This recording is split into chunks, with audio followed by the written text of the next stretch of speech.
থেকে আওয়াজ আসবে, ফাফরিশু বিল জান্নাতি ওয়ালবিসু বিল জান্নাহ।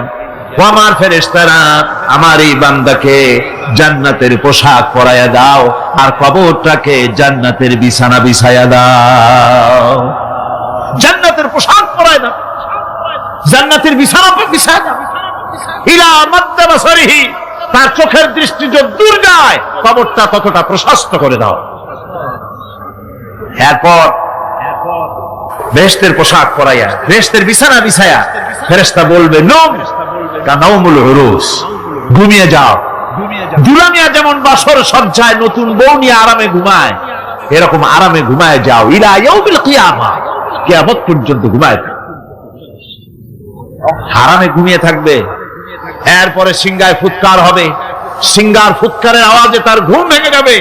বলবে, ইয়া ওয়াইলানা মান বাআসানা মিন মারকাদিনা, হায় আফসোস, আমার এত আরামের ঘুম থেকে কে আমাকে জাগ্রত করলো, আমার ঘুমটারে নষ্ট করলো কে? আওয়াজ আসবে, হাযা মা ওয়াদার রহমান ওয়া সাদাকাল মুরসালুন, এটা হচ্ছে রহমানের সেই ওয়াদা, আর মুরসালিনরা নবীরা সত্য কথাই বলেছিলেন, সেই কিয়ামত অনুষ্ঠিত হচ্ছে। আমার বন্ধুগণ,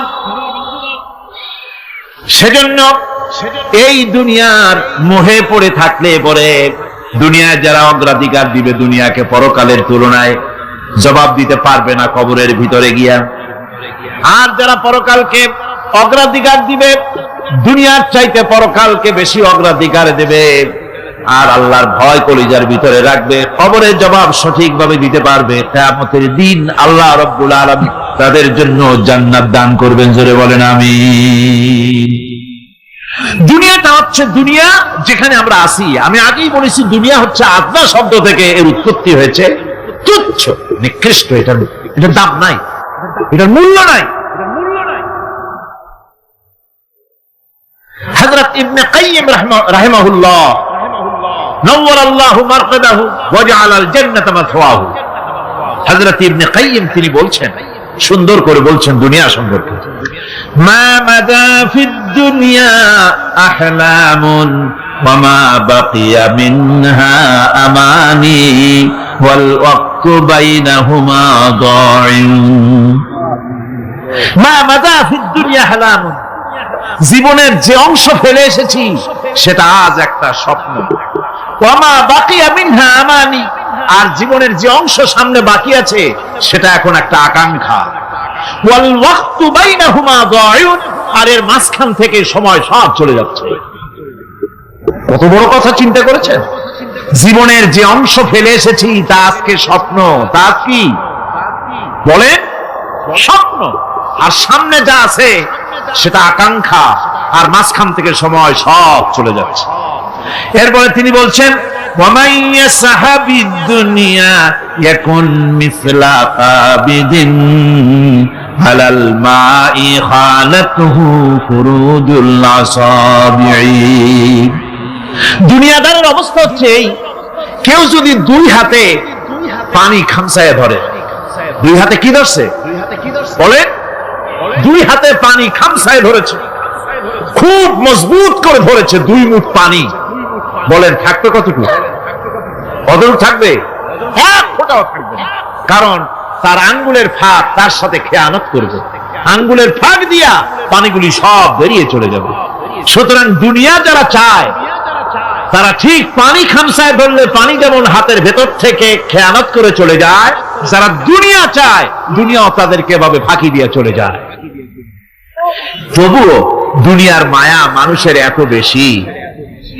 আল্লাহর নবী বলেন, লাউ কানা লি ইবনি আদামা ওয়াদিন মিন যাহাবিন লাহাব্বা ইয়াকুনা লাহু সানিন, এই পৃথিবীতে যদি কাউকে একটা মাঠ ভরে যদি সোনা দেওয়া যায়, লোকটা বলবে, রব্বুল আলামিন, আমি যদি আরেকটা মাঠ এরকম সোনা ভরা পেতাম।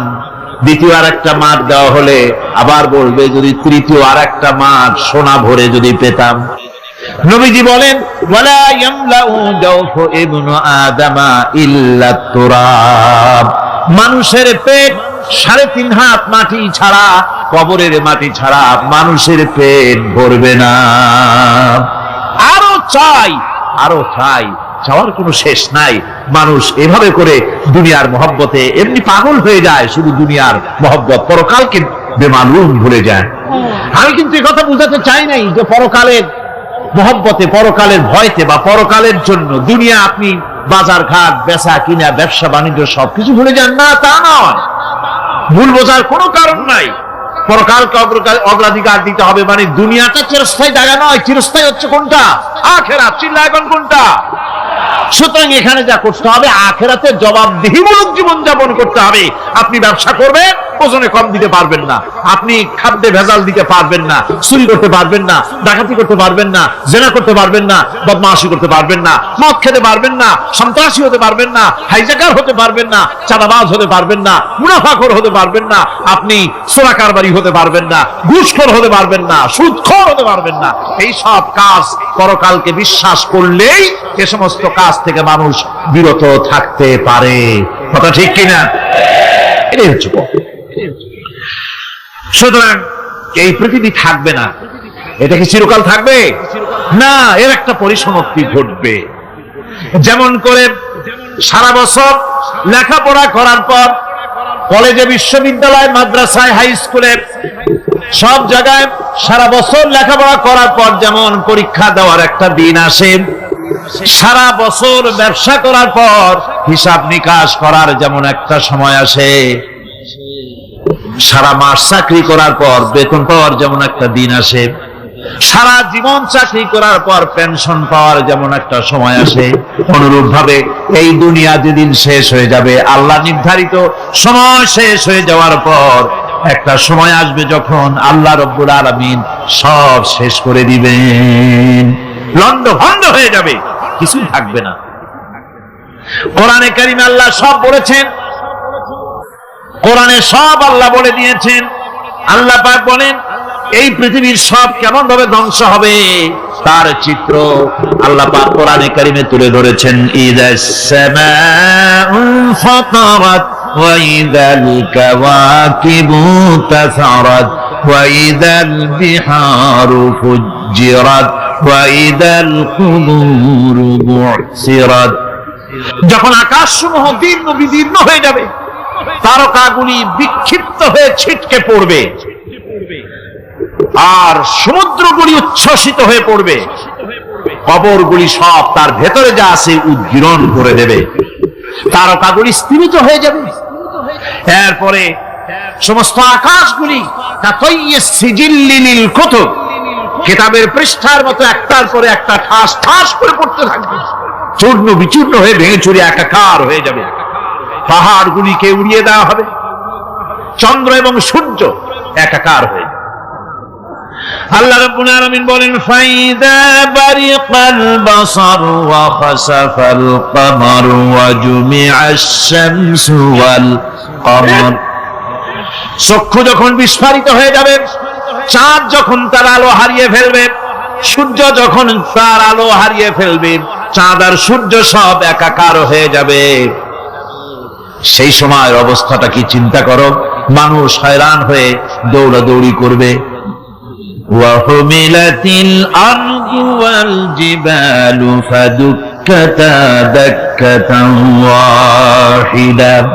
জমিন এবং পাহাড়গুলির মধ্যে আল্লাহ রাব্বুল আলামিন সংঘর্ষ বাঁধিয়ে দিবেন, পাহাড়গুলি ভেঙে চুরে টুকরা টুকরা হয়ে যাবে, পাহাড়গুলি উঁচু করে জমিনের উপরে আছাড় মেরে আল্লাহ রাব্বুল আলামিন ভেঙে চুরে চুরমার করে দিবেন।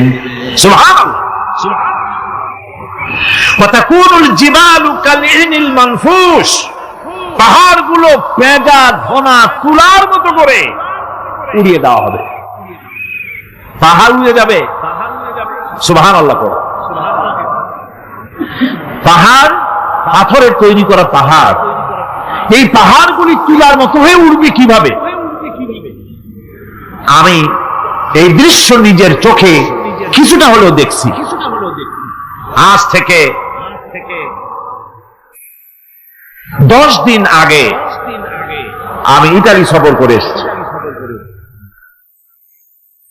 ইতালির রাজধানী রোম। রোম প্রাচীন সভ্যতার লালন ভূমি। কোরআনে কারিমে সূরায়ে রোম রয়েছে, এই রোম সেই রোম। এখানের বাদশার কাছে রাসূল করিম সাল্লাল্লাহু আলাইহি ওয়াসাল্লাম হেরাক্লিয়াসের কাছে চিঠি পাঠিয়েছিলেন, সেই রোম। 12 থেকে 12,000-এর মতো বাংলাদেশি মুসলমান সেখানে আছে। জুমার দিন, যেদিন আমি গেলাম তার পরের দিনই জুমা ছিল। জুমার নামাজ পড়লাম ভ্যাটিকানের কাছেই বিশাল মসজিদ, ইউরোপের ভিতরে সবচেয়ে বড় মসজিদ এটা। রোম ইসলামের দুশমনদের রাজধানী। সেখানে যখন আযান হচ্ছে আশহাদু আন্না মুহাম্মাদার রাসূলুল্লাহ, আমার অনুভূতির কথা আপনাদেরকে বোঝাতে পারবো না, কি অনুভূতির সৃষ্টি হয়েছে আমার ভেতরে। ভ্যাটিকানের পোপ এক পাশে, কিছু দূরেই ভ্যাটিকান, ওটা হচ্ছে গোটা পৃথিবীর সমস্ত খ্রিস্টানদের কাবা ভ্যাটিকান। তার পাশেই বিশাল মসজিদ, সেখানে নামাজ পড়লাম। চিন্তার ভেতরে আসলো আল্লাহ রাব্বুল আলামিন তার হাবিবের নাম, তার তাওহীদ, তার রিসালাতকে কিভাবে বিশ্বময় ছড়িয়ে দিলেন। আবু জাহেল চাইছিল মুহাম্মদ সাল্লাল্লাহু আলাইহি ওয়াসাল্লামকে স্তব্ধ করে দেবে মক্কার জীবনেই। কত বদনাম, সাহের, কাহেন, কাযযাব, শায়ের, নাউযুবিল্লাহি মিন যালিক, কত গালাগালি করলো। আর আল্লাহ শোনালেন, হাবিব চিন্তার কোনো কারণ নাই, ওয়ারাফা'না লাকা যিকরাক, আমি আপনার প্রশংসা বিশ্বময় ছড়িয়ে দেব। সুবহানাল্লাহ ওয়া বিহামদিহি। রোম প্রোগ্রাম শেষ করে আমাকে তারা নিয়ে গেল, যেটা আমি বলছি সফর কাহিনী শোনাবার সময়টা না, যেহেতু এর সঙ্গে প্রাসঙ্গিক সেজন্য বলছি। পাহাড় কেমনে তুলার মতো হয়ে উড়বে তার নজির দেখেছি। রোম শহর থেকে 300 মাইল দূরে, 300 কিলোমিটার দূরে নেপোলিয়ান বোনাপার্ট তার বাড়ি, এবং ওটা তার নামে একটা প্রভিন্স। ভূমধ্য সাগরের পারে ভিসুভিয়াস, পৃথিবীর সবচাইতে বড় আগ্নেয়গিরি, সেটা দেখাতে নিয়ে যাওয়া হলো আমাকে। যে পাহাড়টা পৃথিবীর মাটি থেকে তার চূড়া হচ্ছে 3 মাইল উঁচু, এর 2 মাইল গাড়িতে করে ঘুরে ঘুরে যাওয়া যায়, এরপর আর গাড়িতে যাওয়া যায় না, বাকিটুকুন যেতে হবে হেঁটে হেঁটে। পাহাড়ের উপরে অক্সিজেন কম, বেশ কষ্ট হচ্ছিল উঠতে। জীবনে প্রথম পাহাড়ে চড়েছি জাবালে নূর, রাসূল করিম সাল্লাল্লাহু আলাইহি ওয়াসাল্লামের উপরে যেখানে ওহী হয়েছিল সর্বপ্রথম। পাহাড় চড়ার একটা অভিজ্ঞতা ওখান থেকে আমার কিছুটা হয়েছিল। খুব কষ্ট হলো বাকি 1 মাইল উঠতে। যখন ভিসুভিয়াসের একদম শীর্ষে চলে গেছি, সেখানে গিয়ে আমার সাথে 15-20 জন লোক ছিল। আমি নিজে আল্লাহু আকবার বলে আমার গলা থেকে আওয়াজ বেরিয়ে গেল। আমি দেখতে পেলাম ভিসুভিয়াসের শীর্ষে বিশাল গর্ত। আমার মনে হয় গর্তটা এই মাঠের 1/4 হবে, এই মাঠের 1/4 হবে গর্তটা। সেই গর্তটার গভীরতা হচ্ছে 1.5 কিলোমিটার। এইখান থেকে পাথরগুলি উত্থিত হয়েছে, আগ্নেয়গিরি পাথর আগুনে গলে লাভা হয়ে এগুলি পাহাড় বেয়ে উপচে পড়েছে, চতুর্দিকে 12 মাইল ছড়িয়ে গিয়েছে। আমার মনে পড়লো ওয়াকুদুহান নাস ওয়াল হিজারা, জাহান্নামের আগুনের ইন্ধন হবে মানুষ আর পাথর। আমি সেখানে সেজদায় পড়ে গিয়া কান্নাম আর বললাম, আল্লাহ জাহান্নামের আগুন হারাম করে দিও আমাদের জন্য। পাথর কিভাবে গলল, গলে পাথরগুলি গলে পুড়ে চতুর্দিকে পড়েছে, আর ছিটকেছে, চতুর্দিকে ছিটকে পড়েছে। সেই পাথরগুলি ছিটকে ছিটকে যেগুলি পুড়ে পড়েছে, সেগুলিকে দূরে সাদা রঙের বলে মনে হয়, কোনোটা সাদা কোনোটা কালো, মনে হয় যেন তুলার মতো হয়ে পড়ে আছে চতুর্দিকে। 1944 সনে তৃতীয়বারের মতো ভিসুভিয়াস অগ্নিগিরি যে অগ্নি উৎপাত করে, তাতে আশেপাশের 12 মাইল এলাকা এফেক্টেড হয়ে যায়। পাথরগুলি গলে এভাবে বিধ্বস্ত করে দিয়েছে। এখান থেকে এখানে জোহরের নামাজ, আসরের নামাজ আমরা পড়লাম, আল্লাহর কাছে খুব দোয়া করলাম, এখনো ধোঁয়া উঠতেছে, এখনো পাহাড়ের ফাটল দিয়ে ধোঁয়া উঠছে। একজন হাত দিয়ে আমাকে বলল যে খুব গরম লাগে ধোঁয়াগুলি। ওখানকার লোকেরা বলল যে ভেতরে এখনো আগুন আছে, তবে সুপ্ত, যে কোনো মুহূর্তে আবার তা জাগ্রত হতে পারে। আমরা সেখান থেকে নেমে এলাম। একটু কিছু দূর গিয়েই সেখানে হলো পম্পেই শহর। এই পম্পেই শহরটা হচ্ছে ঈসা আলাইহিস সালামের জন্মের 2000 বছর আগে এই শহর তৈরি হয়। ঈসা আলাইহিস সালামের জন্মের 179 বছর পর ভূমিকম্প হয়। সেই ভূমিকম্পে গোটা পম্পেই শহরটা পৃথিবীর মানুষের চোখের আড়াল হয়ে যায়, ধ্বংস হয়ে যায়, মাটির তলায় ভারত হয়ে যায়। আজ থেকে 200 বছর আগে মাটি খনন করতে গিয়ে এই শহর আবিষ্কৃত হয়। পুরা শহরটা খুঁড়ে তারা বের করেছে। 180 হেক্টর জমিনের উপরে এই বিশাল শহর।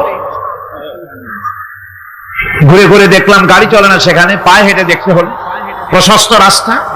আজ থেকে 4000 বছর আগের মানুষেরা রাস্তা বানাতে জানতো পাথর দিয়ে, এবং রাস্তার দুধারে তাদের ছিল ফুটপাত, পানির ব্যবস্থা, নগরায়নের সব রকমের সুযোগ সুবিধা। তারপরে সেখানে বিচারালয়, এরপরে দোকানপাট, বাজার ঘাট, সবকিছুর ব্যবস্থা রয়েছে। বিশাল বিশাল পাথরগুলি দিয়ে পিলার তৈরি করা। ভাবলাম এই পিলারগুলি, এই পাথরগুলি তারা কিভাবে ক্রেন ছাড়া এত উপরে উঠালো কি করে, আমার মাথায় আসলো না। পাথর কেটে কেটে সুন্দর সুন্দর অঙ্কন শিল্প তারা করেছে। এরপরে ঘুরতে ঘুরতে বাদশার রাজার বাড়িতে গিয়ে ঢুকলাম। সেখানে গিয়ে দেখলাম উলঙ্গ এত মূর্তি পাথরের তৈরি করা। পাথর কেটে কেটে দেওয়ালে যৌন মিলনের এমন কোন অশ্লীল ছবি নাই যা তারা সেখানে তৈরি করে না। উলঙ্গ মূর্তি আর উলঙ্গ যৌন মিলনের অসংখ্য ছবি দিয়ে এই এলাকা ভরা। তখন আমি বুঝলাম আল্লাহর গজব হওয়ার কারণটা কি, এই শহরটা মাটির নিচে হরপ হয়ে যাওয়ার কারণটা কি। আল্লাহ পাক জেনা ব্যভিচার যে দেশে বেশি হয় আল্লাহ পাক বরদাস্ত করেন। দুশ্চরিত্র যে দেশের মানুষ দুশ্চরিত্র হয়ে যায়, জেনা ব্যভিচার বেশি হতে থাকে, আল্লাহ হরপ করে দেন, গজব দেন। এই গজব এক এক সময় এক এক রকমের হয়ে আসে। কখনো মাটির নিচে দাবায় দেয়, কখনো মহামারী, কোন দেশে কলেরা, কোন দেশে জলোচ্ছ্বাস, কোথাও ভূমিকম্প, আর সর্বশেষ এই জেনা ব্যভিচারের জন্য আল্লাহ পাকের চূড়ান্ত এই যৌনতার অশ্লীলতার জন্য চূড়ান্ত গজব বর্তমান বিশ্বের জন্য এইডস। আল্লাহ পাক এই গজব দিয়েছে। বন্ধুগণ, আমি সেই জায়গা, আমি সেখানে যা দেখলাম যে আল্লাহ পাক পাহাড়গুলিকে কিভাবে উড়াবেন, এটা অস্বীকার করার কোন উপায় নাই। বিশ্বাস তো করতামই। তবে হযরত ইব্রাহিম আলাইহিস সালাম যেমন বলেছিলেন, রব্বি আরিনি কাইফা তুহিল মাউতা, আয় আল্লাহ তুমি মরাকে জিন্দা করবা কেমনে? আল্লাহ পাক বলেন, আওয়ালাম তুমিন, তুমি বিশ্বাস করো না? ইব্রাহিম আলাইহিস সালাম বললেন, বালা, অবশ্যই বিশ্বাস করি, ওয়ালাকিন লিয়াতমাইন্না কলবি, যদি চোখে দেখতাম তাহলে আমার অন্তরাত্মা খুব ঠান্ডা হতো। আল্লাহ রাব্বুল আলামিন চোখে দেখায় দিলেন জিন্দা কেমনে মুর্দা হবে, মুর্দা কেমনে জিন্দা হবে, আল্লাহ দেখায় দিলেন। পাহাড় উড়ায় দিবেন আল্লাহ রাব্বুল আলামিন। একথা কলিজার মধ্যে এটার উপর ঈমান বিশ্বাস, কিন্তু আল্লাহ চোখে দেখাইছেন, ঈমান আরো মজবুত হয়েছে, যা ছিল আরো মজবুত হয়েছে। সুবহানাল্লাহ। আল্লাহর ভয়তে কলিজা কেঁপেছে। আমি পাহাড়ের উপরে কেঁদেছি, যার যার হয়ে কেঁদেছি। বন্ধুগণ, আল্লাহ সুবহানাহু ওয়া তাআলা এই জন্য বলেছেন, কুল সিরু ফিল আরদ, আমার জমিন ঘোরো, ভালো করে দেখো, কাইফা কানা আকিবাতুল মুকাজ্জিবিন, মহাসত্যকে যারা অস্বীকার করেছে তাদের পরিণতি আমি কি করে দিয়েছি, এগুলি চোখে ভালো করে তাকায় দেখো। আমার বন্ধুগণ, সুতরাং এই পৃথিবীর অবসান হবে, এই পৃথিবী ধ্বংস হবে, এই পৃথিবী চূড়ান্ত ভাবে শেষ হয়ে যাবে। হ্যাঁ, আরেকটি কথা বলতে হয়, সেটা হচ্ছে যে এই রোম থেকে আর একটু দূরে 900 মাইল দূরে হচ্ছে সিসিলি। 900 মাইল দূরে, সেখানে এই সিসিলি মুসলমানেরা শাসন করেছিল 350 বছর। সেই সিসিলিতে রয়েছে 360টা মসজিদ মুসলমানদের করা। সমস্ত মসজিদগুলি আজ তালা বন্ধ, একটা মসজিদও খোলা নাই। সেখানকার মুসলমানেরা ওয়াজ শুনতে এসেছিল রোমে। আমি তাদের জন্য পরামর্শ দিয়েছি যে গভর্নমেন্টের কাছে তোমরা দাবি জানাও যে অন্তত একটা মসজিদের দরজা আমাদের জন্য খুলে দাও। রোমের অবস্থানরত প্রবাসী বাংলাদেশি মুসলমানেরা আমাকে বলেছে, তাদের অনেকের বাড়ি চট্টগ্রামেও আছে, আমাকে বলেছে তাদের চোখে পানি আসছে বলার সময় যে চিরামের তাফসীর মাহফিল যখন আসে ওই যেটা কামতে থাকে যাওয়ার জন্য।